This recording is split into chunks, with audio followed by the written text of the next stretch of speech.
복음에 두 기둥이 있습니다. 예수 그리스도의 복음, 하나님의 복음이라 이렇게 말하는데, 이 복음에는 두 개의 큰 기둥이 있는데, 그것은 바로 십자가, 예수 그리스도의 십자가와 예수 그리스도의 부활의 사건이 되어지는 것입니다. 그래서 이 부활은 너무나 중요합니다. 다른 종교에 없는 것이 이 부활입니다. 오직 기독교에만 있는 것이 이 부활이 되어집니다. 만약에 부활이 없다면 믿는 자도 망한다 그랬습니다. 오늘 열심을 다하여 믿는 우리도 다 망하고 헛수고고 헛된 일이 된다는 것입니다. 그리고 우리 앞서 예수를 잘 믿었던 자들도 다 헛것이고, 지금 부활의 소망을 기다리고 무덤에 있는데 부활이 없다면 얼마나 헛되고 헛된 삶이겠습니까? 그래서 그들은 이제 망하는 거죠. 그러나 부활이 분명히 있습니다. 부활이 있기 때문에 오늘 우리는 소망이 있고, 부활이 있기 때문에 벌써 무덤 속에 있는 죽은 자들도 소망이 있다는 것입니다. 우리 인류의 최대의 희망은 뭐니 해도 죽음을 해결하는 것입니다. 어떻게 하면 좀 더 오래 살 수 있을까? 그래서 이제 인류는 그동안 이제 많이 생명에 관하여 연구를 하여 생명과학이 발전하여 이제는 이제 90세를 바라보고 100세를 바라보고, 요즘은 이제 보험 가입할 때 100세까지 보험이 지급될 수 있도록 그렇게 보험 계약을 합니다. 그래서 이제 100세의 시대를 눈앞에 두고 있는데, 사람들은 이제 더욱더욱 오래 살기를 원합니다. 그러나 이제 그것이 우리의 마음대로 뜻대로 되는 일이 아닌 것입니다. 우리 인간의 힘과 지혜로 아직까지는 이 죽음을 이길 방법이 없습니다.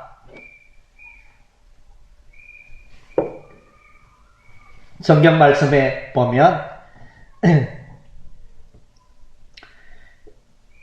아담은 930세까지 살다가 죽었습니다. 오래 살았죠.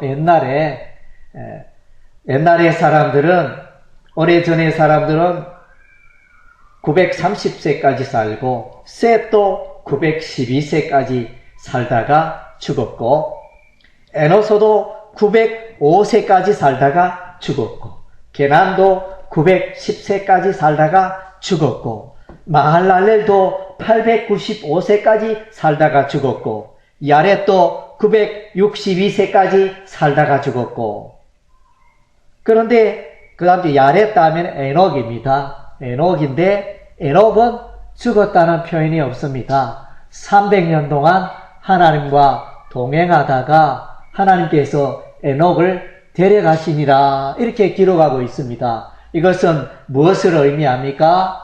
이것은 이제 하나님의 나라가 있고 사람들은 죽지 않고 영원히 살 수 있다는 것을 보여주는 그런 예가 되어집니다. 그리고 이제 에녹의 아들 머두셀라는 969살을 살았습니다. 성경에 사람들 중에 가장 오래 산 사람이 머두셀라였는데 969까지 살았습니다. 그러나 이제 이들의 특징은 하나같이 다 죽었습니다. 1000년을 넘기지 못하고 다 죽었습니다. 오늘날 우리 대다수의 사람들은 100세를 넘기지 못하고 죽게 마련입니다. 얼마 전에 우리가 탤런트, 온 국민의 연인이요, 온 국민의 탤런트인 김영애 씨가 66세의 나이로 세브란스 병원에서 췌장암으로 죽었습니다. 그래서 정말로 안타까운 일이 아닐 수가 없는데 더 건강하게 오래 살아서 온 국민에게 드라마의 즐거움을 더 주었더라면 좋았을 텐데, 그러나 이제 사람은 때가 되면 다 죽음을 맞이할 수밖에 없는 것입니다. 우리는 이제 여기서 예수 믿는 사람은 누구인가? 예수 믿는 사람은 어떤 사람인가? 그리스도인은 누구인가? 우리가 질문할 수 있습니다. 루터는, 종교개혁자 루터는 말하기를 그리스도인은 의인인 동시에 죄인이며 거룩하면서 속되며 하나님의 원수이면서 그분의 자녀다. 이렇게 그리스도인에 대해서 정의를 내렸습니다. 그래서 우리가 예수를 믿어 의롭게 되었지만 여전히 죄 가운데 살고 있다는 것입니다. 우리가 거룩한 직분을 가지고 거룩한 하나님의 백성이지만 또 이 세상에 속된 일을 또 행하기도 하고, 그래서 이제 하나님 앞에 또 죄 가운데 살았던 그런 원수이기도 하지만 이제는 하나님의 용서받은 자녀라. 이렇게 루터는 그렇게 정의를 내리고 있습니다. 그리고 칼빈, 종교개혁자 칼빈은 그리스도인에 대해서 이렇게 말합니다. 그리스도인이란 그리스도의 영을 받은 사람으로 예수와 함께 한 형제 상속자가 된 사람들이다. 그러니까 성령을 받아 예수님의 권속이 된 자들이다. 이렇게 정의를 내리고 있습니다. 그래서 이제 이런 정의를 보면서 저도 정의를 내려봤습니다. 그리스도인이란 뭘까?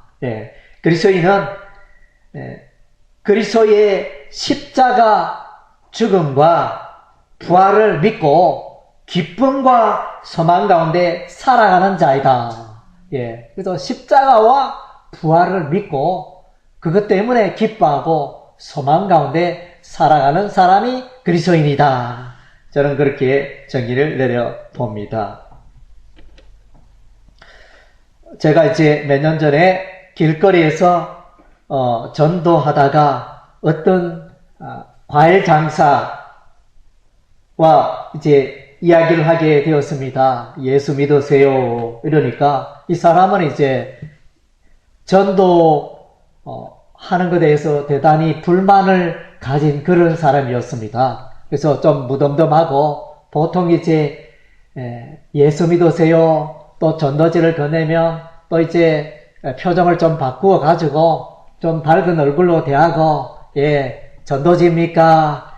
예수 믿습니까? 전도합니까? 이렇게 말을 하는데 이분은 이제 평소에 좀 무뚝뚝합니다. 생김새는 잘생겼는데 이 표정이 아주 얼음처럼 차가운 그런 사람이었습니다. 그래서 이제 저는 이제 용기를 가지고 이분을 처음 만나는 게 아닙니다. 이제 동네에서 전도하다 보니까 몇 번째 이렇게 만나게 되어지는데 용기를 가지고 이분은 아마 반응이 사늘할 것이다. 이렇게 예상을 하고 이렇게 예수 믿으세요. 이러면서 말을 건넸더니 됐든 하는 이야기가 그러면 세월호가 침몰할 때 예수 믿는 사람은 왜 죽었습니까? 이렇게 질문을 툭 하는 거예요. 이게 참 아주 민감한 질문이죠. 답변하기가 참 곤란합니다. 통상 이제 예수 믿으면 복 받습니다. 예수 믿으면 잘 됩니다. 또 예수 믿으면 당신의 삶이 행복해질 수 있습니다. 이렇게 우리가 전도를 하는데 아니 이 사람의 질문 예수 믿는 사람도 별것 아니대요. 예수 믿는 사람들은 또 보니까 세월호 물에 빠져 죽을 때 많은 학생들 가운데 예수 믿는 학생들이 있었는데 그들은 왜 죽나요? 그들 예수 믿어도 별 볼 일 없네요.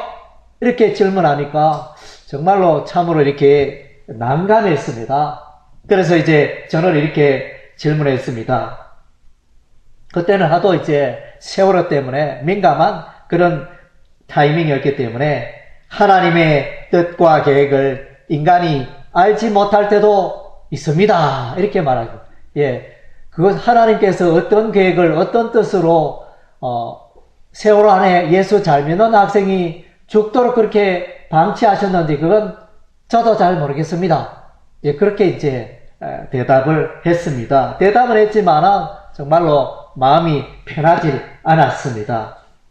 오늘 이제 부활절 이 메시지를 준비하면서 그런 질문을 받았다면 오늘 이제 다시 그에게 이렇게 대답해 주고 싶어요. 그들이 비록 죽었지만은 그들이 예수 안 믿는 자와 똑같이 깊은 바다 속에 죽음을 당했지만은 그러나 예수 믿는 사람은 부활의 소망이 있기 때문에 그들도 부활에 참여하고 죽었던 그들도 다시 살아날 것입니다. 그렇게 답변을 하고 싶습니다.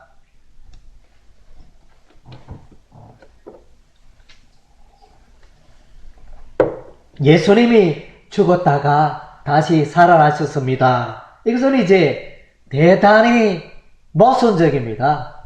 대단히 모순적이고 대단히 이해가 되지 않습니다. 인간의 이성으로, 인간의 지혜로, 경험으로 죽은 자가 살아났다. 이것은 믿지 않습니다. 저 동네 마을에 A라는 마을에 그 누가 완전히 죽었는데 살아났더라. 그 무덤 속에서 사람이 기어 나오는 거 내가 봤더라. 그런 이야기는 우리가 듣도 보도 못했습니다. 있을 수도 없고. 그래서 이제 사람들이 예수 십자가에 죽으셨다가 무덤 속에 3일 동안 있다가 예수님 다시 살아났습니다. 부활했습니다. 이것을 말하면 아이고 귀신 신나라 까먹는 소리 하고 있네. 어떻게 그런 일이 있을 수 있나. 그래서 사람들이 믿지 않고 코두섬 치고 비웃고 그런 것이 사람들의 반응입니다. 그러나 이제 성경은 분명히 말하고 있습니다. 예수님께서 죽었다. 어떻게 죽었느냐? 제3시 십자가에 못 박혀 죽으셨습니다. 못 박히고 제6시에는 온 땅에 어둠이 임했고 제9시에는 숨을 거두셨다.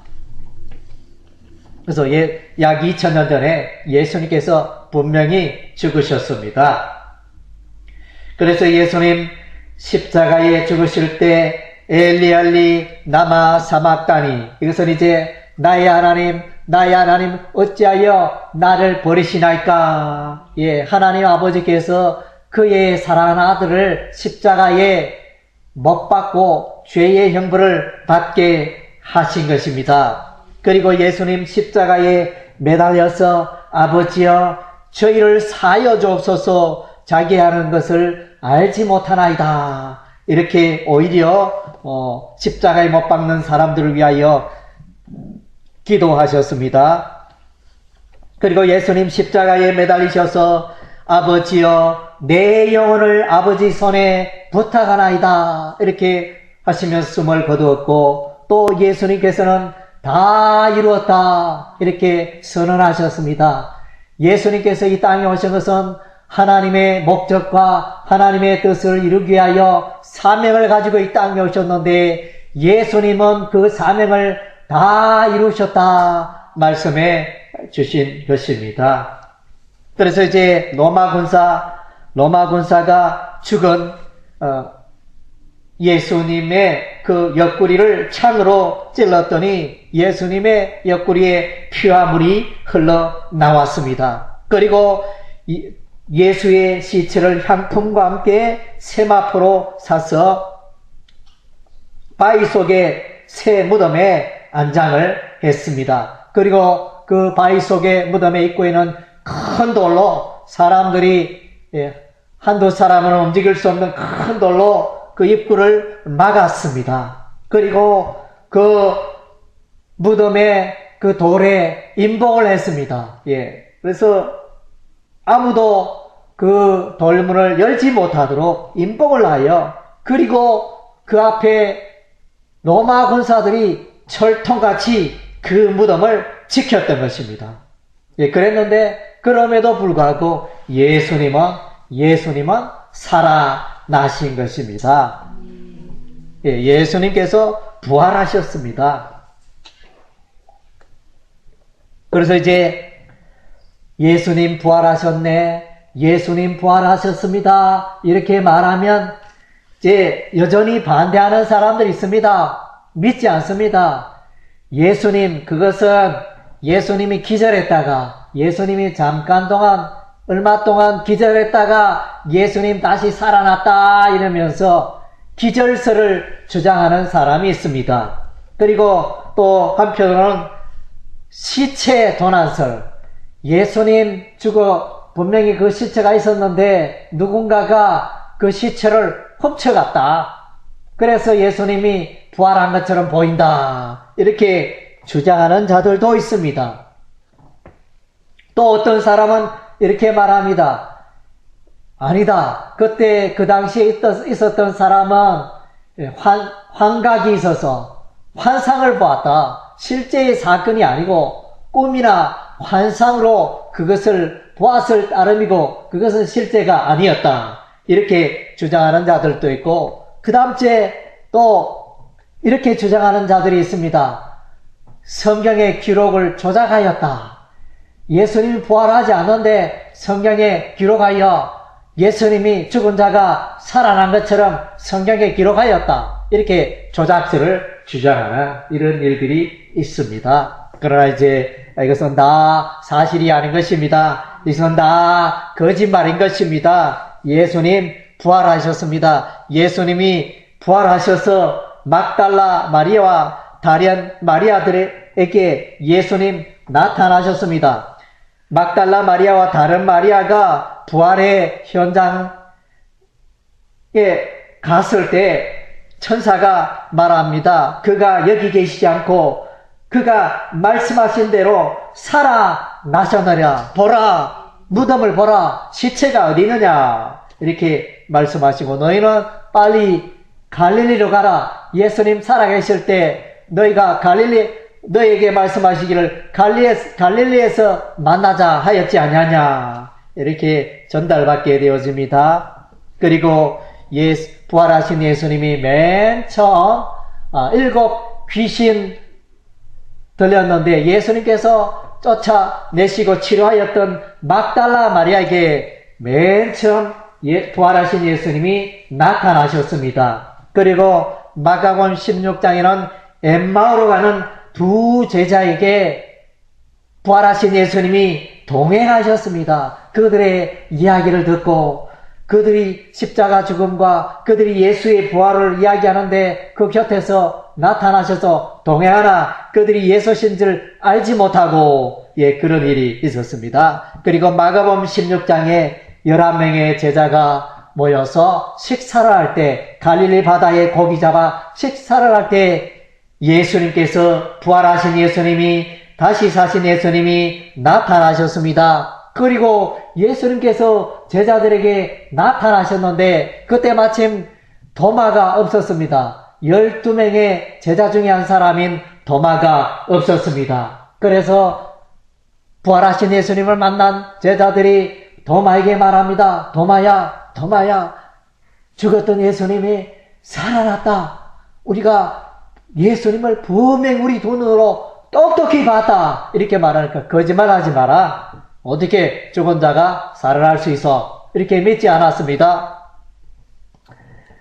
그랬더니 나중에 부활하신 예수님이 도마에게 나타났습니다. 도마야, 의심하지 말고 내 옆구리에 내 손을 넣어보라. 이러면서, 그래서 이 도마가 부활하신 예수님을 만나게 되어집니다. 부활하신 예수님, 사도 베드로에게 나타나서 목양에 부탁을 하게 되어집니다. 내 양을 먹이라, 내 양을 치라. 이렇게 목양의 부탁을, 하나님의 교회를 부탁하는 이런 이제 메시지를 남기게 되어집니다. 그리고 사도행전 9장에는 예수 믿는 사람 핍박하고 예수 믿는 사람 감옥에 가두는 일에 앞장섰던 사울에게 하나님의 예수 그리스도의 음성이 들립니다. 이 사울이 예수 믿는 자를 핍박하기 위하여 다메섹으로 길을 가고 있었는데 갑자기 하늘에서 큰 빛이 나타나 햇빛보다 더 밝은 광명한 빛이 하늘에서 쏟아져 내리며 그 가운데 부활하신 예수님의 음성이 들립니다. 사울아 사울아 내가 어찌하여 나를 핍박하느냐 이러면서 부활하신 예수님이 사도 바울에게 나타났습니다. 이 사울이 변하여 나중에 이름이 바울이라 일컫게 되어지는데, 그래서 이 사도 바울은 가는 곳마다 아시아와 유럽과 가는 곳마다 예수 그리스도의 부활을 전가하였습니다. 나는 예수 그리스도의 부활하신 예수님을 똑똑히 보았다. 그래서 바울은 이 부활의 복음, 예수 그리스도의 십자가와 부활의 복음을 담대하게 전하였던 것입니다. 오늘 저와 우리도 이 바울처럼 열심히 예수 그리스도의 부활의 복음을 전해야 할 줄로 믿습니다. 부활하신 예수님께서 그의 제자들에게 부탁하신 것이 있습니다. 마태복음 28장에는 너희는 가서 모든 족속으로 제자를 삼아라 부탁하셨습니다. 이것은 무엇입니까? 내만 예수 잘 믿으면 되는 게 아니고 나를 통하여 또 다른 예수 믿는 자가 일어나야 한다는 것입니다. 여러분의 삶을 돌아보시기 바랍니다. 내가 예수 믿은 지 5년이 되고 10년이 되고 20년이 되고 30년이 되었는데 나를 통하여 예수 믿는 사람이 누가 있는가 한번 돌아보시기 바랍니다. 예수님의 명령입니다. 너희는 가서 모든 족속으로 제자를 삼으라. 그래서 제자 삼으라 말씀하셨습니다.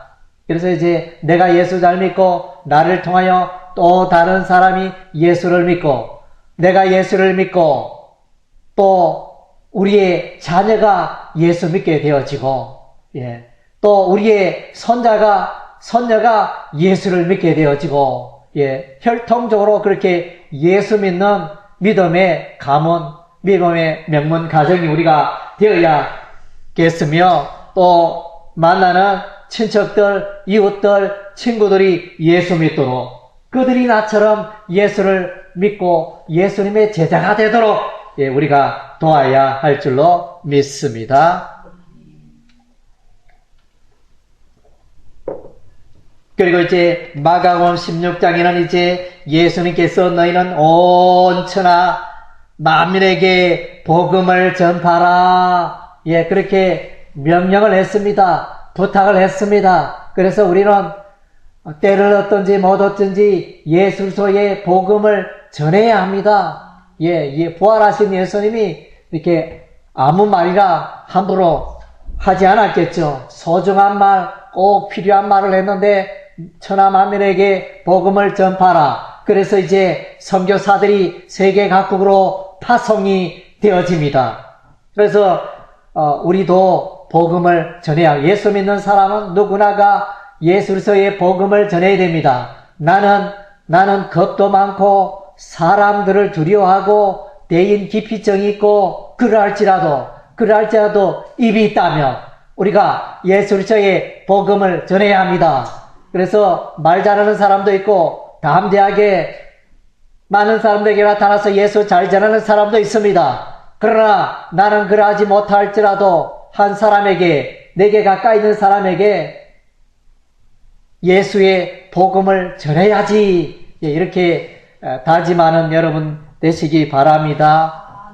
그래서 어떤 분들은 세상의 이야기는 너무너무 잘합니다. 정치 이야기, 경제 이야기, 스포츠 이야기, 연예인 이야기, 박사입니다. 그렇게 이야기 잘하는데 예수 이야기, 성경 이야기, 예수님 십자가, 부활의 이야기는 꿀먹은 벙어리가 돼가지고 말하지 못하는 사람들이 주변에 너무나 허다하다는 사실은 안타까운 사실이 아닐 수가 없습니다. 우리는 예수님을 사랑해야 됩니다. 예수 그리스도의 복음을 전도해야 됩니다. 요한복음 20장에 예수님께서는 목양에 부탁을 하시고 또 요한복음 20장에서 예수님께서 제자들에게 아버지께서 나를 보내신 같이 나도 너희를 보내노라. 나도 너희를 파송한다. 이렇게 말씀하셨습니다. 교회는 예수 믿는 자는 다 파송받은 자들인 것입니다. 파송되었다는 것은 뭡니까?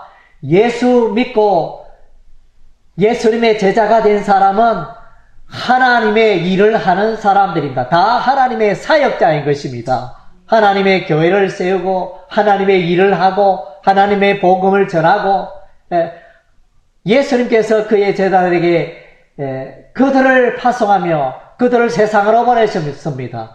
하나님께서 예수님을 이 땅에 보내셔가지고 십자가를 지시고 또 구원의 복음을 전가하시고 그래서 사람들을 하나님의 나라로 인도하는 그런 일을 하였듯이 오늘 우리도 그런 일을 해야 한다는 것.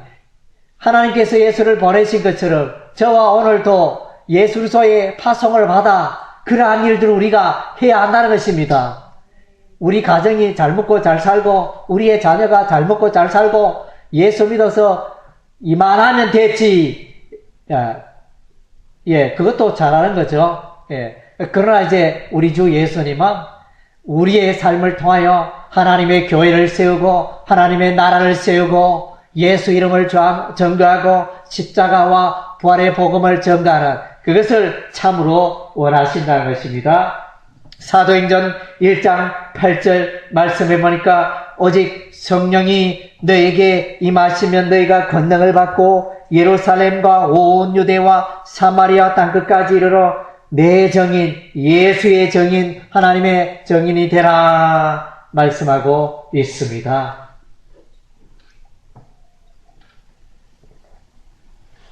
예수님은 부활하셨습니다. 3일 만에 다시 살아나셨습니다. 그래서 이제 이 부활이 오늘 우리에게 주는 의미가 무엇인가? 성경에 보면 첫째는 이제 예수님은 특별한 사람이었습니다. 예수님은 사람의 모양을 입고 있지만은 예수님은 하나님의 아들이었다는 것입니다. 진실로 예수 그리스도는 하나님의 아들이었도다. 예수님께서 십자가에 피 흘려 죽으실 때 그 예수님의 죽음을 지켜보고 있던 백부장이 예수 그리스도는 진실로 하나님의 아들이었다 이렇게 고백을 합니다. 로마서 1장 말씀에도 예수 그리스도는 하나님의 아들이셨다. 하나님의 아들은 뭐냐면 신의 아들이죠.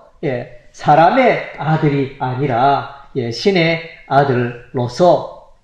그래서 이제 그분은 죄가 없는 분이고 그래서 하나님의 아들이시기 때문에 그분은 세상 죄를 지고 십자가에 피 흘려 죽으실 자격이 있다는 것이죠. 온 세상의 죄를 의인으로서 불의한 자, 죄인들을 대신할 자격이 있다는 것입니다. 죄인이 죄인들의 죄를 대신할 수가 없는 것입니다. 그리고 이제 이 부활은 사망에 대한 승리인 것입니다. 그래서 고린도서 15장의 말씀에 보면 사망아 너의 이기는 것이 어디 있느냐? 사망아 너의 서는 것이 어디 있느냐? 그래서 이제 사망을 이길 장사가 없었습니다. 이 세상에 사망을 이길 장사가 없었습니다.